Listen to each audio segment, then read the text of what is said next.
20 தெரு சார். அந்த 20 தெருவில் இந்த ஃபஸ்ட்டு கிராஸுக்கு தான் அதிகமாக மழை வரும்.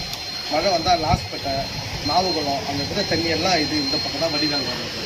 இதுக்கு என்னென்னு பார்த்தீங்கன்னா கவர்மெண்ட்டில் இருக்கிற அமைச்சர்களும் சரி எம்எல்ஏ சரி இதுக்கும் எந்த வித ஒரு அந்த இதுவும் நடவடிக்கை எடுத்தது கிடையாதுங்க.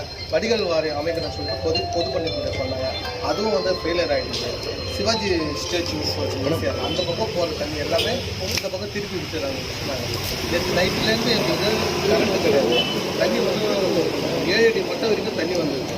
நாங்கள்லாம் சின்ன சின்ன புள்ளியில் வச்சுட்டு பாடுபட்டுருந்தாங்க. இது வரைக்கும் யாருமே எங்களோட என்ன ஏதுன்னு தெரியும். நாங்களே அதுலேருந்து வீட்டு வர தண்ணியில் இருக்குது. வெறுப்பு தான் ஜன்னல் மட்டத்துக்கு தண்ணி சார். வீட்டுக்கு இருக்கிற டிவி ஃப்ரிட்ஜு வாட்ரு எல்லாமே வேஸ்ட் ஆகிடுச்சு. மக்கள் இருக்காங்க. நேற்று கனமழை இருக்குது. மாதிரி 6 தண்ணி இருந்தாலும் மாநில எதுவும் அப்படின்ட்டு பார்த்தீங்கன்னாக்கா இதுவும் வரும். சமூக பார்க்கணும் இன்றைக்கி அதுவும் வரல. எனக்கு அவங்களும் பாதிக்கப்பட்டிருக்காங்க. இது வரைக்கும் யாருமே எந்த வித உதவியாக இருக்கீங்களா இல்லையான்னு கூட கேட்குறது யாருமே இல்லை சார். ஒன்றுமே இல்லை சார். ஒன்றுமே இல்லை சார். நாங்களே நாங்கள் காப்பாற்றுறோம்.